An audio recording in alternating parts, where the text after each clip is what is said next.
Estamos totalmente en vivo cuando son las 8:45 de la mañana. Estamos desde la sede del Partido Voluntad Popular, quien el día de hoy, junto a sus dirigentes, presenta una propuesta energética para el país. Vamos a escuchar a Juan Guaidó, diputado de la Asamblea Nacional y ponente del día de hoy de este conversatorio denominado Venezuela Energética. En esa gráfica se ven básicamente tanto las refinerías como los centros de acopio que teníamos nosotros por lo menos en esta parte del hemisferio. Como ustedes saben, ya Curazao se perdió, Cuba también, la que tenemos en Barbados, que era un centro de acopio, lo embargaron. Está toda la controversia con Citgo y el control y la posible venta incluso a Rosneft como parte de los acuerdos que ha tenido este gobierno. Bueno, esto viene en varias etapas, ¿no? Los nuevos acuerdos comerciales, para tratar, que fue algo incluso en inicio hasta interesante, para expandir el mercado. No sabemos, eso había que revisarlo luego, cuando se suspenden los acuerdos en la segunda etapa con 2005-2008, que eran aproximadamente 800.000 barriles. O sea, no sabemos si había una consideración política o realmente estratégica. Alguien aparentemente le vendió a Chávez que Citgo era un mal negocio, que Citgo no generaba rentabilidad, que no generaba acuerdo. No sabemos si con intención política o porque ciertamente había rentabilidad, o sea, de la industria. Y vemos cómo, luego que perdimos ese mercado, se compara la gestión propia. O sea, cuando hablamos de soberanía petrolera, hoy esos 2 millones de barriles menos precisamente corresponden a ese mercado, o sea, que perdimos en los Estados Unidos, directamente, tanto para procesarlo como para poder transportarlo. Si quieres, pon la siguiente. Esta es una lámina interesante de lo que les comentaba. En estos últimos 14 años, inicialmente al mercado americano se le enviaban 2.111.000 barriles día. Hoy se está enviando 447.000, que coincide, por cierto, con el flujo de caja del gobierno. O sea, no solamente, literalmente mataron la gallina de los huevos de oro. O sea, era el flujo de caja importante del país y producto de malas decisiones políticas, acabaron con parte de ese mercado. Ojo, tratando de abrirlo hacia Asia. Hay una famosa refinería en Guangdong, que pusieron la primera piedra en China. La de Brasil pusieron también la primera piedra y todavía, o sea, luego de 20.000 millones de dólares, no existen las refinerías. Ahí hay consideraciones políticas. A pesar de que se dice aliado China y en su momento Brasil, no querían comprometerse directamente y casarse con el petróleo netamente venezolano. Fue una inversión muy grande y terminamos perdiendo el mercado americano y no desarrollamos el mercado totalmente en Asia, a pesar de la venta futuro de petróleo que tenemos con el mercado asiático, en específico China. En el mercado europeo bajamos de 343.000 barriles al día a 96.000 hoy. En el mercado asiático, ciertamente fue donde hubo una expansión, sobre todo por el tema de India y el petróleo colocado a futuro. Además, no es un petróleo que nos genera a nosotros una rentabilidad en este momento como país. Resultado, tenemos menos de 1.100.000 barriles directos de mercado venezolano. Importante esto, e insisto, no solamente es lo que deja hoy de percibir netamente el país, lo necesario que es para el mercado venezolano, sino la pérdida del mercado potencial en el futuro inmediato. Eso es uno de los temas ahí importantes. Aquí hay varios elementos adicionales que voy a entrar, que fue la inversión que se hizo. Hay una, si quieres pasar.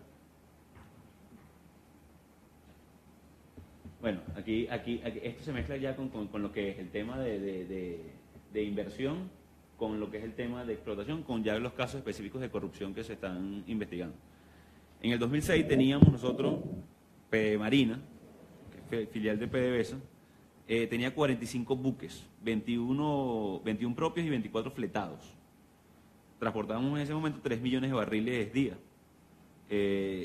Producíamos, y exportamos 1.9 de barriles crudos y 700.000 de productos diarios.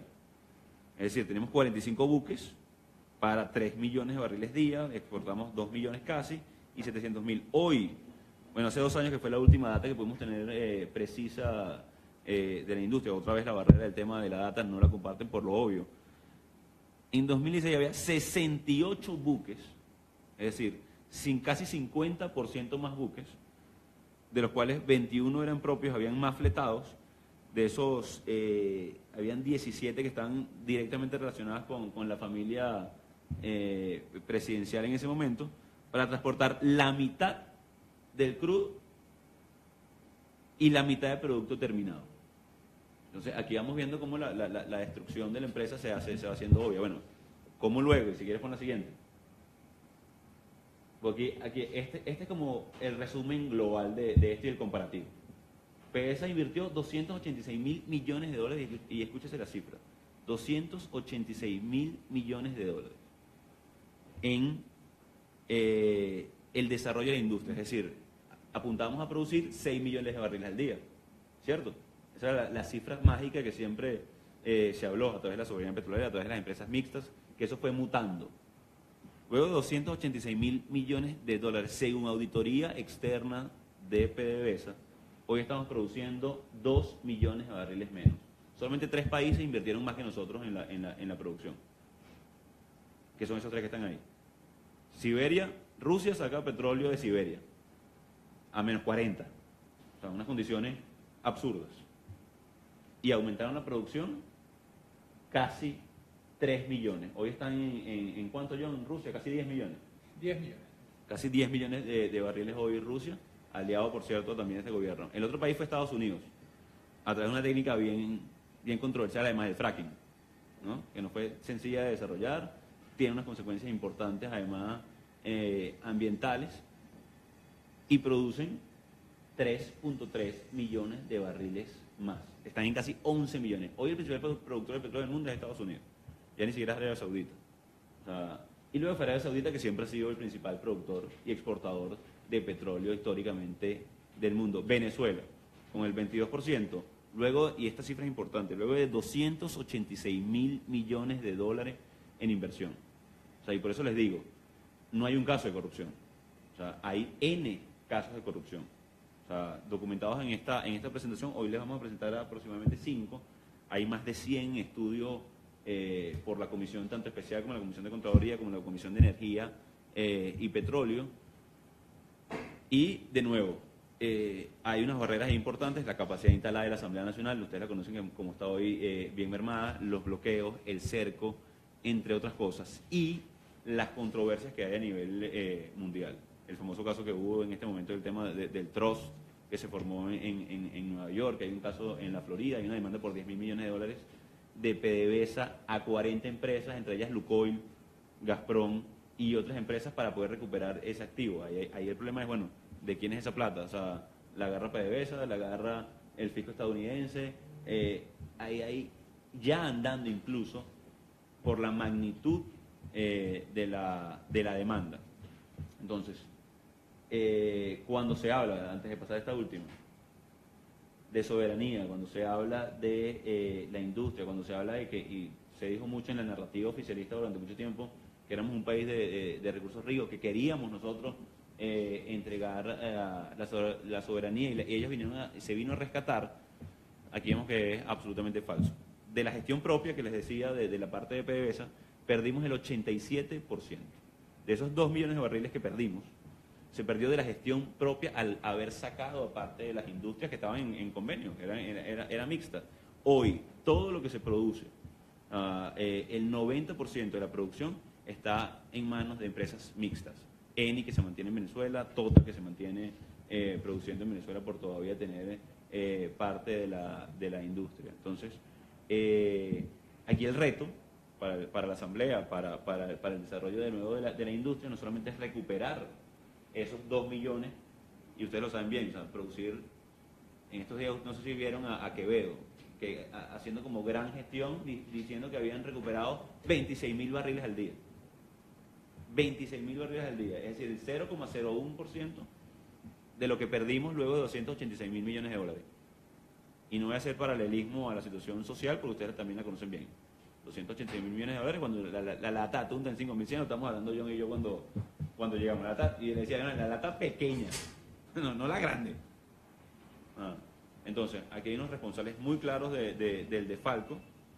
Aquí hay otro elemento importante. PDVSA manejó de lo que entró al país 600.000 millones de dólares directamente, de lo cual la mitad fue inversión. El otro trillón de dólares, el famoso trillón que se habla de 1.000 de millones, pasó al Banco Central de Venezuela.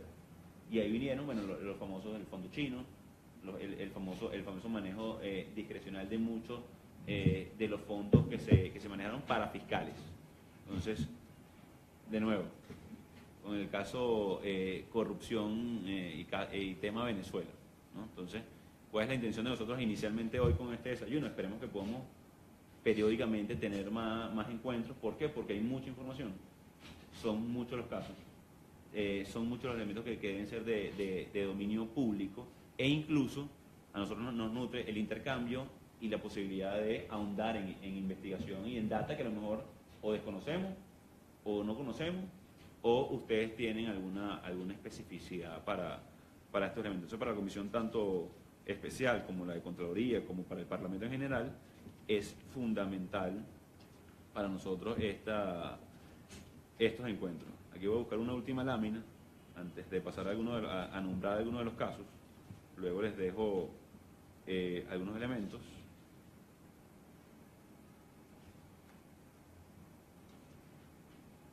Autoridad de gestión. Ok, entonces, luego, ¿dónde están estos 286.000 millones? ¿No? ¿Dónde están, o potencialmente dónde estarán, o dónde hay que buscar, o dónde deberíamos nosotros poder investigar de cara al instrumento que estamos trabajando, el tema de ley de recuperación de activos producto de la corrupción, que es uno de los elementos importantes en este proceso? Bueno, hay uno famosísimo que ustedes lo conocen, que fue el de Andorra, que fue tan evidente, obvio, que el mismo Principado de Andorra, que no tiene el mejor manejo, o sea, son muy discretos, digamos de esta manera, en el tema del manejo, levantó la bandera amarilla. Epa, ya, ¿de dónde son estos 4.300 millones de dólares? Que es el famoso fondo que se manejó directamente a cuentas personales, directamente desde PDVSA. Luego están los 3.200 millones de la Administración Federal de los Estados Unidos, que ahí incluye Roberto Rincón, Nervin Villalobos y algunos otros que ya están hoy detenidos incluso en suelo americano. Hay un potencial también importante de recuperación y de identificación de estos fondos, todo por gestión incluso de terceros. Mucha esta información que estamos manejando también ha sido producto, bueno, de las reuniones bilaterales con algunos otros parlamentos, con algunos otros senados, solicitar información a algunas otras fiscalías. Paradójicamente, el caso de Odebrecht ayudó mucho a visibilizar el caso también de corrupción venezolana. Cuando todo esto logremos nosotros acceder a toda la documentación, etcétera, seguramente Odebrecht va a quedar como un kindergarten versus lo que fue el desfalco y la estafa a PDVSA. Luego están unos fondos en Suiza que también congelaron, pero que algo interesante con el tema de tanto Andorra como Suiza fue que los gobiernos de Andorra y Suiza dijeron: mira, aquí está esta plata, comunicaron al gobierno venezolano y el gobierno venezolano no hizo nada, no reclamó los fondos. Esos fondos se quedaron ahí retenidos y luego tuvieron que ser descongelados por parte de estos dos países. Y luego está el último, los 11.300 millones de dólares durante la gestión de Freddy, que producto de toda esta, bueno, los taladros chinos. Esos son estos 8 casos que hay. El Fondo de Pensiones de Trabajadores, que incluye el tema de Andorra, el tema de Andorra, por supuesto. Los sobornos, que tiene que ver también con el caso que está llevando hoy el Tribunal Federal de Miami. Ahí lo que hay es que supuestamente intervinieron algunos servidores y hubo vinculación con la empresa para cartelizar la contratación en PDVSA. Entonces, ese caso también se empezó a trabajar en el 2016, ya hay una identificación, la Gabarra Ampere, esta fue de dominio público. Entonces, no sé si sabes cuál fue lo que pasó aquí. No. Bueno, ustedes no se lo saben, yo no lo sabe, por eso lo narro. Contrataron una gabarra de extracción para extracción de petróleo y la PDVSA la subcontrató en 700 millones al día. Y el proveedor la alquilaba en 200 millones al día. Habían 500 millones de dólares diarios que se perdieron durante 2 años. en este caso de la Gabarra a Bamper. Y esto fue, insisto, uno de los casos de los 100 que se maneja. En definitiva, hoy, bajo observación, bueno, el Banco Espíritu Santo, las tuberías Lioning Northern Steel Pipes, que también se subfacturó y se sobrefacturó, lo que fue Pedeval, el Fondo Simón Bolívar, en fin. Por cierto, lo interesante de esto, y esto lo hemos dicho mucho y creo que hay que repetirlo siempre, luego, producto de esta investigación, se le dio voto de censura tanto a Rafael Ramírez como a Asdrúbal Chávez, Eulogio del Pino y Alvarado Ochoa. En ese momento, el gobierno defendió. O sea, luego tuvieron que dar la razón por el tema, pero por la persecución política, no por hacer justicia ni para poder recuperar el dinero que habían robado a la nación. Hay 20 casos aquí entonces en total señalados. Recordemos la sentencia que hubo del TCJ el 25 de octubre del 17, diciendo que no podemos investigar. O sea, y no podemos, y claro, no querían que investigáramos por lo obvio. O sea, hay 181.000 millones de dólares de esos 286.000 que ya están en observación. ¿De dónde vienen estos 181.000 millones? Tesorería y activos financieros. Recordemos quién es el tesorero tanto de la Nación y directivo de PDVSA, Eric Malpica Flores. Exploración y producción, 63.000 millones. Compras, contrataciones, la famosa Gabarra, entre otras cosas. Estamos en vivo. Pongan ahí la clave para que la vean. Las empresas mixtas, aquí el tema de las empresas mixtas es interesante. Nosotros en el informe original incluso tratamos de traducirlo a varios idiomas para enviarlo a las embajadas, porque el tema de las empresas mixtas se hizo un fenómeno. Subfacturábamos, por ejemplo, y se desviaban 65.000 barriles al día, por ejemplo, con la empresa mixta que había con Lukoil, y luego de allá para acá, Lukoil se cartelizó con algunas otras empresas para tener los contratos de la industria. Entonces, se robaban todos con todo. Básicamente porque fue, o sea, la renta en ese momento la dilapidaron y dio para todo. Ahí se fueron por lo menos unos 600 millones de dólares. O sea, en ese contrato específico de su facturación. En el tema de gas, 1.800 millones, comercio y suministro, que fueron los tanqueros, que fueron todo lo que fue la flota de transporte hoy destruida de la empresa. Aquí hay un evento importante, se contrataron 2 tanqueros en Argentina. En ese momento licitó una empresa de Houston y una de Argentina. Esto bajo la gestión Kirchner. Ganó la empresa de Argentina. La empresa de Argentina subcontrató a la empresa de Houston para que le proveyeran de todo, motores, casco y algunos otros elementos. Esos 2 tanqueros hoy siguen en los astilleros de Argentina, luego de 10 años y casi 4.000 millones de dólares invertidos. Eso es parte de lo que está aquí en la...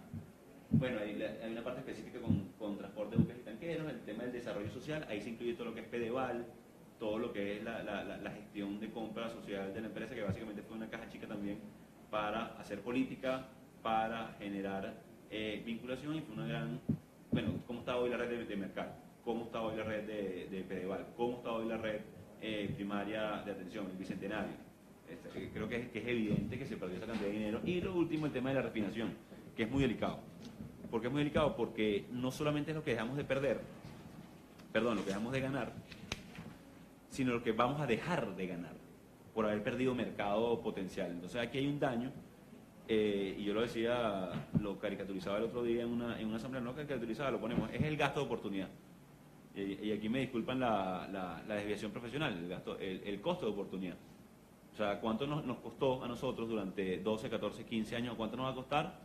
Y esto a lo mejor suena muy duro, pero en talla de nuestros chamos que no tengan comida hoy. ¿Cuánto nos va a costar en desarrollo psicomotor de la sociedad venezolana en los próximos 10 años por haber despilfarrado? Y hacíamos una pregunta en la asamblea. Yo decía, mira, ¿ustedes conocen a Garbiñe Muguruza? La fue el número 1, ella nació en Guaranajuatire. Entonces yo preguntaba en esa asamblea, ¿ustedes piensan que si Garbiñe se hubiese quedado en Venezuela fuera la número 1 del mundo? Coño, qué pregunta tan dura, ¿no? Porque la respuesta, y les vi la cara a todos, O sea, no, hay gente más dura, no me dirán, no, vale, tuviera 3 chamos y no tuviera como montarse en el autobús para ir para Caracas. Entonces, el tema, el costo de oportunidad social, el costo de oportunidad para el país es impagable hoy. Entonces, urge la atención y la recuperación de la industria, que es un poco lo que va a hablar en este momento John, y de todos estos recursos que están identificados contablemente y que nos tenemos que dar la tarea de investigar cada uno de los casos que hay. Hoy les nombré aproximadamente entre 14, 15, 20 casos. La intención es poder entregarles un dossier con lo adelantado que hay hasta el momento, para que incluso podamos hacer una metodología para poder avanzar con cada uno de los casos de investigación. A veces hay información, insisto, que no manejamos por las restricciones que tenemos, por el poco recurso que tenemos en la Asamblea Nacional, porque no le pagan a nuestros empleados, porque no tenemos para contratar investigadores, porque no tenemos para contratar, etcétera, etcétera, etcétera. Pero a pesar de eso, hoy hemos llegado hasta aquí y concluyo con un resultado que tuvimos de lo que fue la consulta pública de la Ley de Recuperación de Activos. Bueno, y en el caso del tema del Fondo Secreto, pasamos rápido, que ya lo hemos nombrado la mayoría. El tema PDVSA-Odebrecht, que a través PDVSA también no solamente fue el Estado que contrató a Odebrecht, sino PDVSA también contrató directamente a Odebrecht para algunas construcciones y ya saben también el resultado.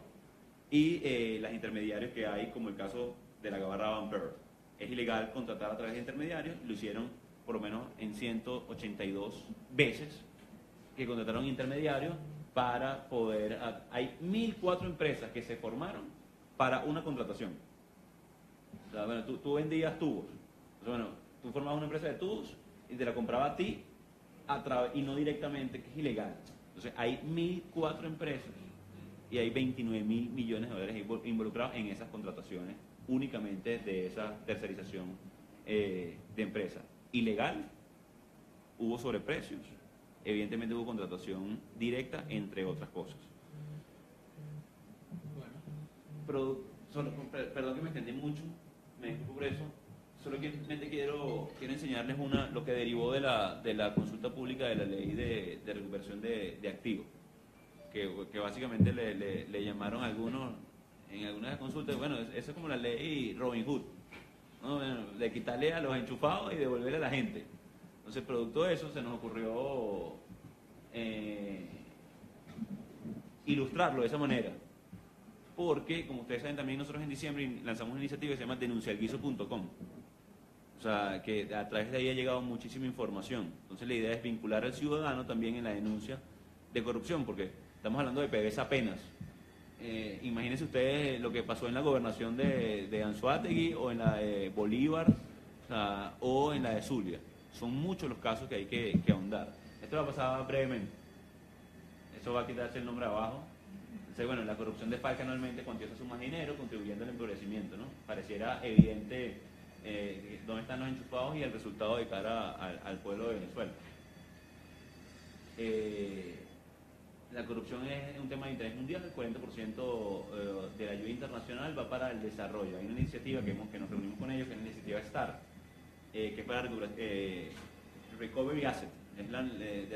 Nos reunimos con ellos en la fase de consulta pública de la ley y están muy interesados en colaborar. Bueno, creo que Venezuela es un caso sin par. Creo que esto va a dar para estudio de muchos elementos, porque hoy podemos vincular directamente a la corrupción con violación de derechos humanos. Hoy podemos decir en Venezuela que la corrupción mata, o sea, sin exagerar ni que sea una metáfora. Hoy mueren niños a diario por desnutrición, niños especiales en Vargas, por ejemplo. Bueno, toda esta narrativa de este gobierno se basó en la protección del más débil, o sea, del más vulnerable. ¿Qué más vulnerable que un niño especial de bajos recursos? O sea, y han muerto 14 en lo que va de años solamente en una institución en Vargas por falta de comida. Es decir, el gobierno no les mandó la comida porque se lo robaron, básicamente. Se propone la Oficina Nacional para la Recuperación de Activos, que sea independiente para que no tenga sesgo. Aquí una de las cosas importantes es activos en manos de terceros. Hay un estándar menor de pruebas, es decir, si usted es funcionario público y tiene cuantiosas sumas en otro país, bueno, usted ya está sujeto a revisión, por ejemplo. Y se puede jugar en ausencia, por todo el tema de que no están. Sí. pásala rapidito solo para que vean, bueno, identificar, localizar, recuperar. El gestor, o sea, el que terceriza también, o sea, no solamente es el funcionario, sino el que terceriza, la empresa que se presta y el enchufado. Y la intención, por supuesto, es que el fondo se destine a algo muy específico, que es la superación de la pobreza básicamente y la atención a la crisis. Entonces, es un poco de los aspectos fundamentales de la ley. Cómo se recuperan los activos, bueno, se hacen subasta, el fisco, etcétera, etcétera. Y la intención, finalmente, es que sea transparente, que toda la investigación, y esto pretende ser también el inicio de esto, es que todas estén reflejadas en esta página que te estoy haciendo referencia, que todo esté reflejado claramente para que lo que entra sea igual a lo que sale o se invierte socialmente. Y lo que pretendemos en definitiva, bueno, es tener una visual clara de lo que no solamente PDVSA, sino lo que podemos hacer para recuperar el país. Disculpa yo que me extendí muchísimo. Es que hay mucha información, por eso les digo que podemos ir haciendo varios elementos. Bueno, esto es importantísimo. También tanto la ONU, sí, como el Banco Mundial, como muchos organismos ya estamos en discusión en el marco de la ley de recuperación de activos, de la consulta pública, para poder avanzar lo más posible. ¿Qué pretendemos? O sea, una vez se genere la transición, que tenemos fe en ella, que estamos trabajando por eso, tengamos preparado el terreno en lo que hay que hacer, en dónde están estos recursos, en cuál fue el destrozo a la empresa para poder atender rápido la emergencia. Ahora sí, perdón. Te lo he dicho varias veces. Gracias, Juan. Disculpa, John.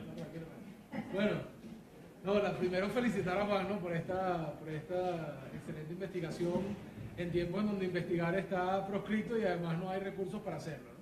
Yo digo que yo tengo el mejor trabajo de cualquier tipo en la oposición venezolana, porque yo paso todo el día pensando en qué vamos a hacer cuando podamos hacer cosas, ¿no? Y yo, un poco esta segunda parte de la intervención es precisamente qué podemos hacer para recuperar la industria petrolera, en dónde tiene que estar el esfuerzo focalizado, y la propuesta de Leopoldo y del partido y nuestra, que se llama Venezuela Energética, que se divide en 4 partes que ahora vamos a ver. Vamos a dividir la presentación en 2 partes. Lo primero que hemos hecho hasta ahora para generar consensos en torno a esta propuesta, y lo segundo, la propuesta en sí. Vamos a ver, adelante. Vamos a ver un video. Cuando Lulero todavía era alcalde de Chacao, se reencontró con su gran amigo Gustavo Vaquero y empezaron a conversar. Empezaban desde revisar la historia petrolera, los 100 años de la vida petrolera de Venezuela. Así se le fue dando forma a este proyecto. Los planes originales eran que el libro se iba a publicar en el 2014, pero no fue así, porque en el 2014 al pueblo lo encarcelaron injustamente. Los pueblos le quitaron todo, le quitaron los papeles, le quitaron los lápices. Hubo un momento que solo tenía la Biblia. Y él utilizó algo, yo creo que bastante creativo. El director de turno de la cárcel le decía: Leopoldo, toma una hoja de papel y escribe todas las cosas que tú quieres. Que eran cosas que le tocaban, pero se las habían quitado. Entonces, ¿qué hacía Leopoldo? Cogía la hoja de papel y arrancaba un pedacito de papel. Entonces, él empezó a escribir y empezó a sacar este tipo de papel. Él los enrollaba, los doblaba, muy pequeño. Entonces, Lilian y yo los podíamos esconder. Todavía la requisa no había llegado a humillarnos con la requisa de la desnudez total. En el 2016 empezaron las restricciones duras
Bueno, si de algo podemos dar fe es que no hay un espacio mejor para soñar que la cárcel política.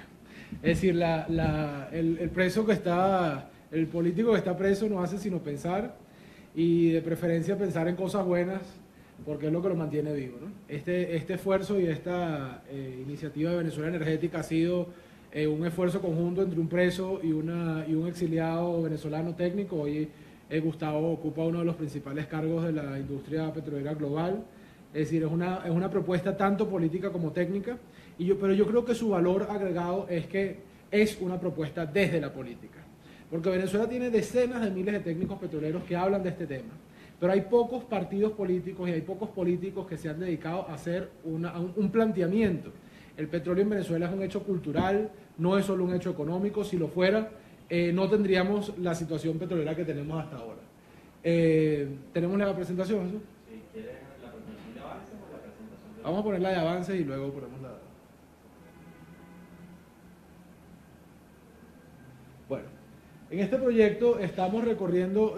Voluntad Popular, en primer lugar, tiene claro que no hay forma de hacer una reforma petrolera en Venezuela si no hay un consenso amplio de la ciudadanía y de los partidos políticos. Nosotros no tenemos ni tendremos en el futuro inmediato mayoría para imponer una reforma petrolera. Entonces aquí o hay un consenso o no va a haber reforma petrolera. Y si no hay reforma petrolera nos va a pasar como al panadero que quiere que sus hijos sean médicos, pero quiebra la panadería, ¿no? Se queda sin el pan y sin el médico. La panadería de Venezuela es esta. O sea, de donde nosotros nos podemos apalancar para que mañana haya turismo, haya agricultura, haya otros sectores de la economía, es esta, ¿no? Y por supuesto, como ha habido, como en los procesos en los que los países fracasan, como en este momento, la revisión, ¿no?, de ese fracaso siempre tiende a decir que lo que hemos hecho ha estado mal, ¿no? Y le pasa a uno personalmente también, cuando uno fracasa uno piensa que todo lo que ha hecho ha estado mal, ¿no? Y bueno, hoy hay una animadversión con el tema petrolero. Pero el petróleo es nuestra panadería. O nosotros cuidamos y reimpulsamos esta industria, o no habrá de dónde apalancarnos para otros sectores de desarrollo. Y de allí nuestro esfuerzo en que la recuperación, o nuestro énfasis en que la recuperación económica de Venezuela parte por la recuperación de la industria petrolera. No porque querramos repetir otros 50 años como los 50 años anteriores vinculados al rentismo, sino porque entendemos que para superar el rentismo necesitamos este dinero que parte del petróleo. Entonces, bueno, hemos empezado a hacer, a transmitir esta idea, ¿no? La propuesta se basa en 4 pilares. 1, maximizar la producción petrolera y gasífera. 2, democratizar el petróleo. 3, diversificar la economía a partir del petróleo. Y 4, acelerar la transición hacia las energías renovables. El primero es, digamos, con el primero yo creo que hay un amplísimo consenso en la Venezuela democrática. ¿Por qué? Porque por 2 razones. Hace 30, 40 años se decía que el petróleo era un recurso finito y que nosotros teníamos que tener cuidado en su explotación porque en algún momento se iba a acabar. Hoy sabemos que tenemos yacimientos probablemente para la explotación de los próximos 200 años y que tal como la era de la piedra no se terminó porque se acabara la piedra, la era del petróleo no se terminará porque se acabe el petróleo. Como lo decía el ministro saudí. Luego tenemos el otro problema. Probablemente en 50 años el petróleo se ha desplazado como primera fuente de energía del mundo y nosotros nos vamos a quedar con ese mineral bajo la tierra. La pregunta es cómo hacer en estos 50 años para extraer ese mineral bajo la tierra y que se convierta en oportunidades, en capacidades de la población venezolana, que se convierta en industria, es decir, cómo hacer para que el petróleo florezca en Venezuela antes del ocaso de la industria. Para ello tenemos que plantearnos ser más agresivos en la extracción de petróleo, en la producción de petróleo durante este tiempo. Entonces el paradigma de Arturo Uslar Pietri, el paradigma de Pérez Alfonso con respecto al cuidado del petróleo es hoy exactamente contrario, ¿no?, a lo que conviene a Venezuela. Y lo ha entendido Arabia Saudita, lo ha entendido los Estados Unidos, que hoy están recuperando su producción a un nivel que no se veía desde los últimos 70 años, y lo han entendido todas las potencias internacionales en este sector. Ahora, ¿cuál es el enemigo de la producción petrolera en Venezuela? Lo primero que hay que decir es que el enemigo el principal enemigo es el modelo. Mira, recuperar 100.000 barriles de petróleo de la faja del Orinoco puede costar más de $10.000 millones. Es decir, para nosotros extraer $1 millón de la faja de petróleo del Orinoco podríamos llegar a necesitar $100.000 millones.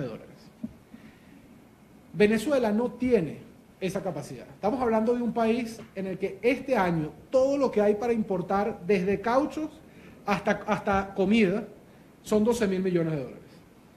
Necesitamos 100.000 para aumentar solo 1 millón de barriles, que no nos llegaría todavía a lo que teníamos hace 3 años de producción. ¿De dónde saca Venezuela ese recurso? No lo tiene el país, no lo tiene PDVSA.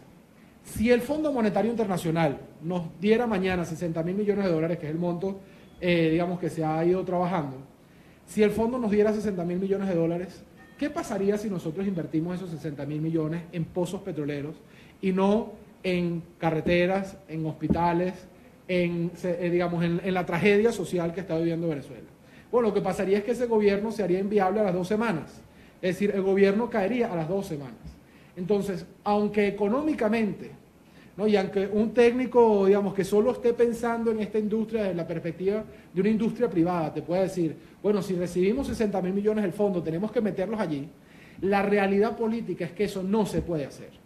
Entonces, ¿de dónde sacamos la fuerza económica para revitalizar la industria? Necesariamente del sector privado.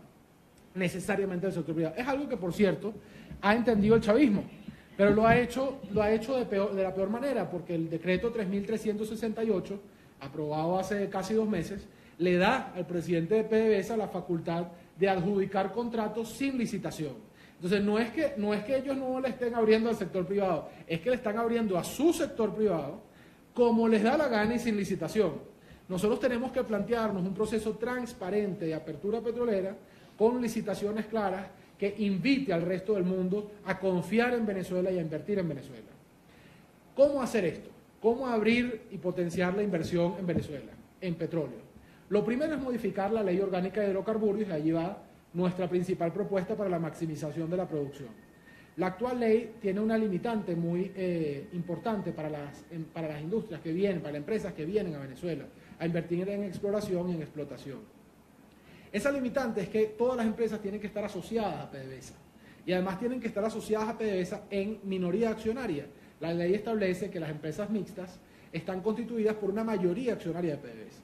Entonces, cuando cualquier petrolera del mundo va al Chase Bank en Nueva York y le dice necesito 15.000 millones de dólares para invertir en la faja petrolera del Orinoco, el Chase Bank le responde algo como, señor, pero es que su socio ha aumentado su deuda en 1.600% en los últimos 10 años, su socio está, las personas que dirigen esa empresa están sancionadas por conducta criminal, digamos, no solamente aquí, sino en varias partes del mundo, y además de eso, esa es una industria quebrada. No le podemos dar la plata. Es decir, la consecuencia directa es la falta de financiamiento. Hay otra consecuencia indirecta, y es que Chevron Texaco, por ejemplo, al que le acaban de meter dos funcionarios presos por no querer firmar un contrato que consideraban ilegal, no va a venir a ser otra empresa mixta con Venezuela cuando la operatividad puede estar comprometida por la corrupción de PDVSA. Entonces, nosotros tenemos que ampliar la gama de contratos bajo la cual una empresa internacional puede venir a invertir a Venezuela. Que haya empresas mixtas, por supuesto, pero también tiene que haber empresas privadas que puedan hacerlo de forma independiente. Tiene que haber consorcios entre empresas privadas. Tiene que haber una posibilidad de empresa mixta en la que PDVSA sea minoría. Es decir, tiene que haber todas las gamas que ofrece el negocio para que podamos flexibilizar y en consecuencia estimular la inversión en este sector. Eso es lo primero. Lo segundo es revisar el tema de la fiscalidad petrolera venezolana. Hoy es más caro invertir en Venezuela que en ningún otro país de América Latina en lo que al sector energético se refiere. Es decir, los impuestos que se cobran aquí son superiores a los de Argentina, a los de Colombia, a los de México y a los de otros competidores directos. Brasil, por ejemplo. Nosotros tenemos que establecer un sistema de impuestos y de regalías. Es decir, nosotros tenemos que establecer un sistema fiscal que sea suficientemente atractivo para que sea bienvenido, para que sea rentable invertir en Venezuela. Y lo que estamos pensando está basado en una propuesta de un venezolano que acaba de presentarla como tesis doctoral en Oxford, una propuesta en la cual mientras más alto sea el precio del petróleo en los mercados globales, más alta será la tasa y el impuesto a cobrar. Es decir, cuando el negocio sea mucho negocio, que sea mucho negocio para el Estado.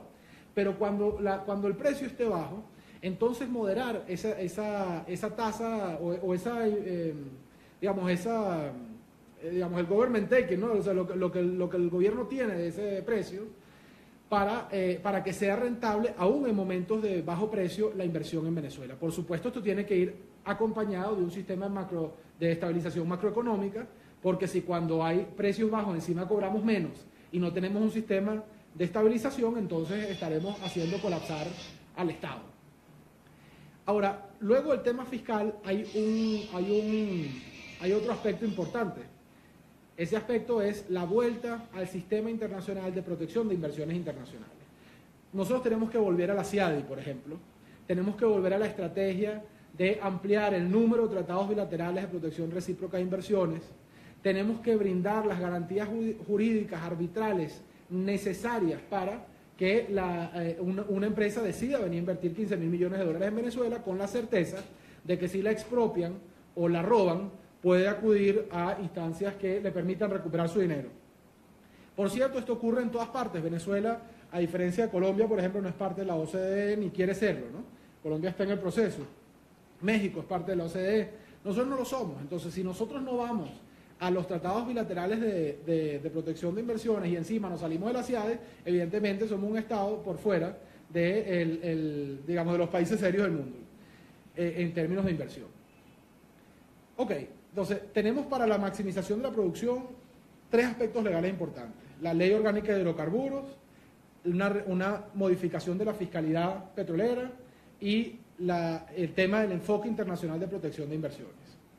Adicionalmente a eso, pues está el tema técnico. Y en el tema técnico queremos hacer una pequeña mención, porque aunque no es el tema, digamos, específico por una conferencia de prensa, queremos hacer varios comentarios. El primero es que hay 20.000 pozos petroleros, la mayoría de petróleo convencional, que están subutilizados o detenidos del todo hoy en Venezuela. Esos pozos, muchos de ellos requieren una inversión suficientemente baja, o digamos moderada, para pensar que un sector privado venezolano pueda operar en la industria por primera vez en la historia. Parte de la propuesta, ¿no? Nosotros estamos plenamente conscientes de que el grueso de la inversión vendrá de afuera y que el grueso, por ejemplo, en la faja petrolera del Orinoco, nosotros necesitamos tanto una inversión suficientemente grande como una tecnología específica que no puede proveer empresas venezolanas.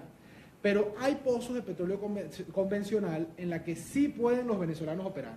Y esta propuesta también tiene una parte de tratar de estimular el crecimiento y el nacimiento de una industria petrolera de venezolanos y de capital venezolano por primera vez en la historia de Venezuela.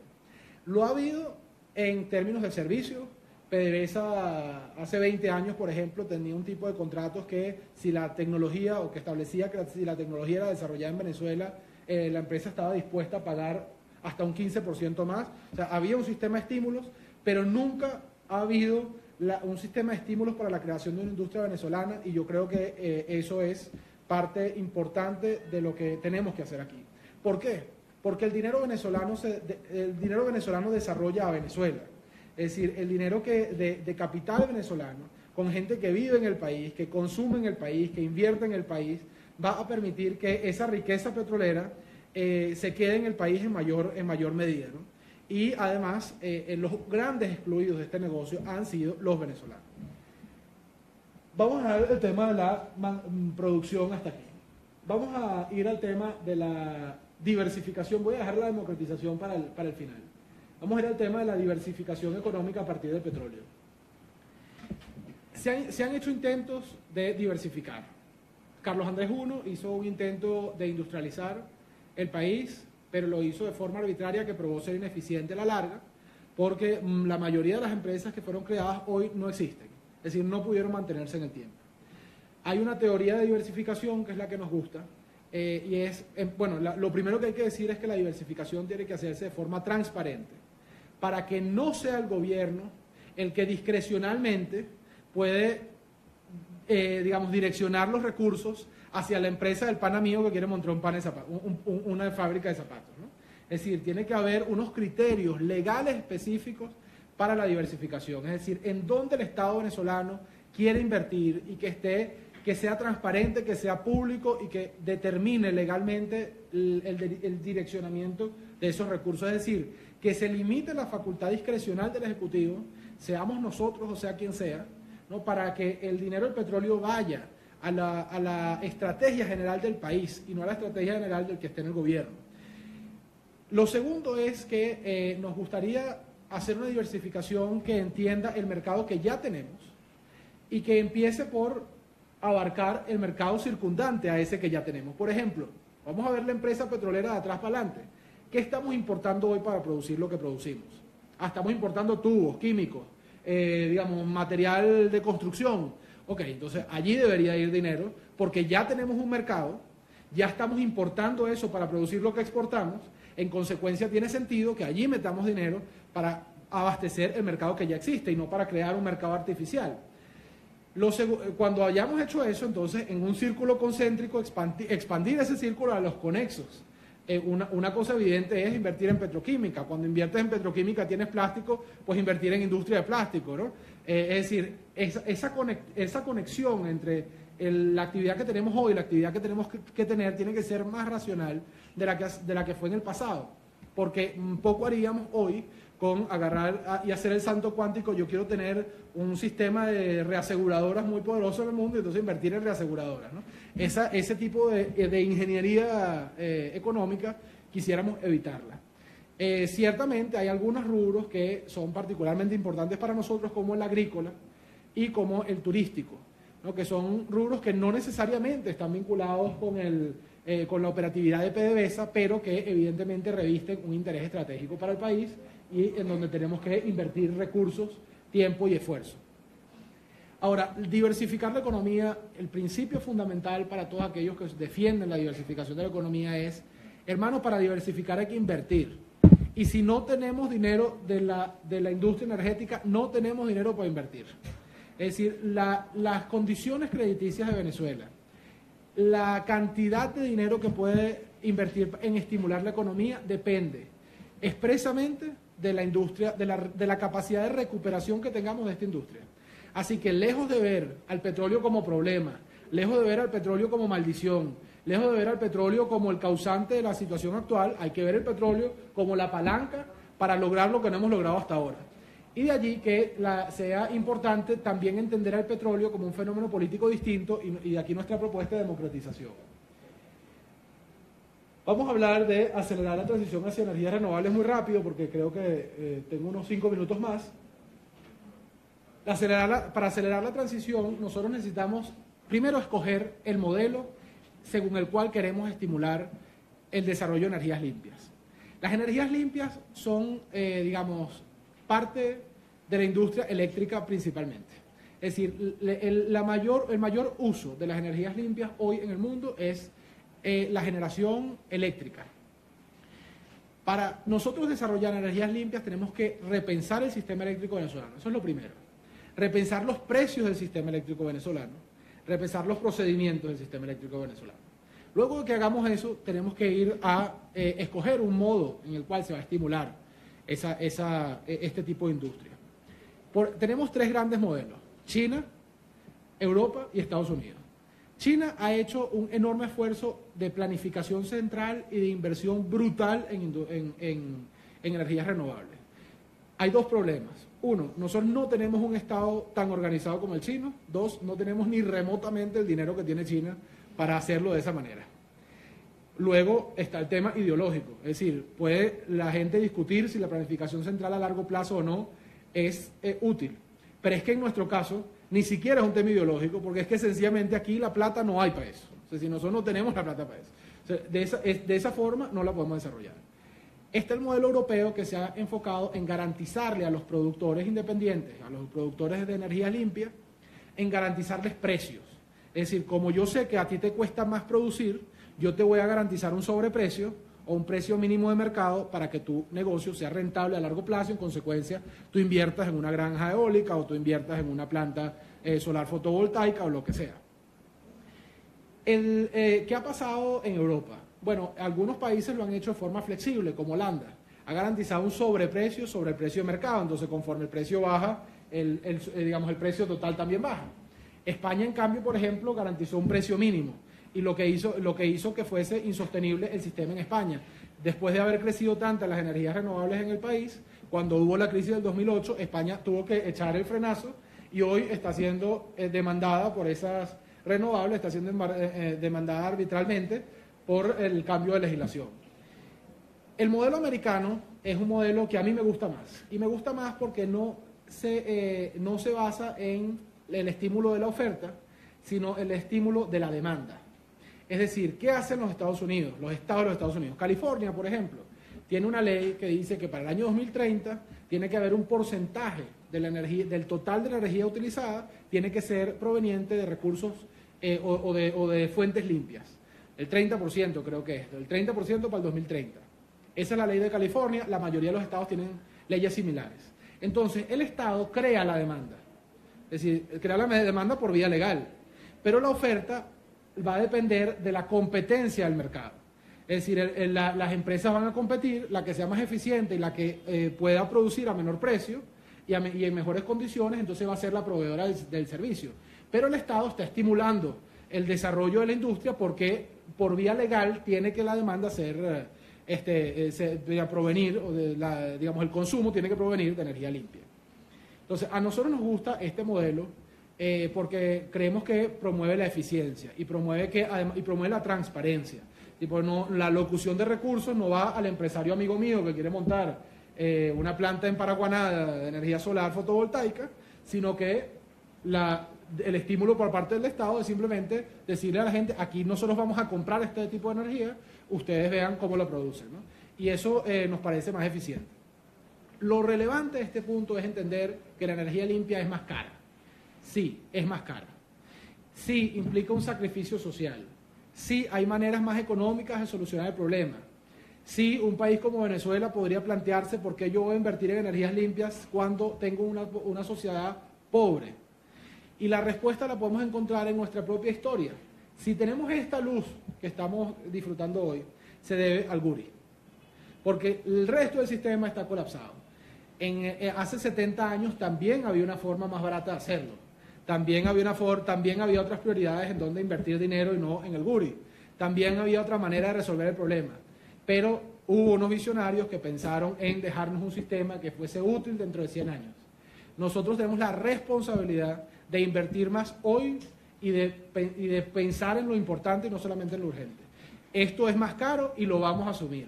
Es decir, aquí hay que hacer un sacrificio por la transición a energías renovables y lo vamos a asumir, porque estamos convencidos que el beneficio social y el beneficio nacional a largo plazo lo paga con creces. Entonces nosotros vamos a asumir la transición hacia energías renovables, no desde un punto de vista estético, no es que el Estado va a montar una plantica porque se la compró a un pana y se ganó una comisión, sino porque queremos hacer que el sistema sea rentable y otorgue beneficios para las personas que quieran invertir aquí, para que se pueda desarrollar no desde el punto de vista artificial, sino para que haya una industria de energía renovable en el país. Finalmente, lo más importante, democratización del petróleo. Hay en Venezuela una historia larga de concentración de la riqueza petrolera. Hay grandes hitos históricos que podemos señalar. La primera, la aparición del petróleo y su uso comercial con Gómez, que sin embargo, y pese a haber sido administrado de forma arbitraria y como su hacienda personal, nos permitió la pelusa de tener un ejército regular después de todo un siglo de caudillismo y de guerras civiles entre caudillos. Nos permitió pagar a un país que había sido 9 veces embargado, la última en 1902, nos permitió pagar la deuda externa por primera vez desde nuestra independencia y nos permitió unir el país en carreteras. Eso permitió el petróleo con su aparición. Luego el 50-50, ¿no? Con la entrada del trienio ADECO y con la democratización del país nos permitió recuperar el 50% de la ganancia petrolera para el Estado venezolano. También fue un gran hito, ¿no? un hito de reivindicación histórica para Venezuela. Luego estuvo la estatización del petróleo del 1 de enero de 1976, y digo estatización porque eso es lo que fue. No hubo nacionalización petrolera y yo creo que la historia nos lo demuestra. A lo largo de 40 años después nos podemos hacer la pregunta de quién fue el beneficiado, el Estado o la nación. Ahí hubo una estatización petrolera. Y el gran reto que tenemos es democratizar para la nación venezolana, o sea, el próximo hito de la historia petrolera venezolana tiene que ser la democratización para el ciudadano venezolano de ese beneficio. Nosotros estamos creando, Jesús, yo no sé si quieres ponerme la lámina de...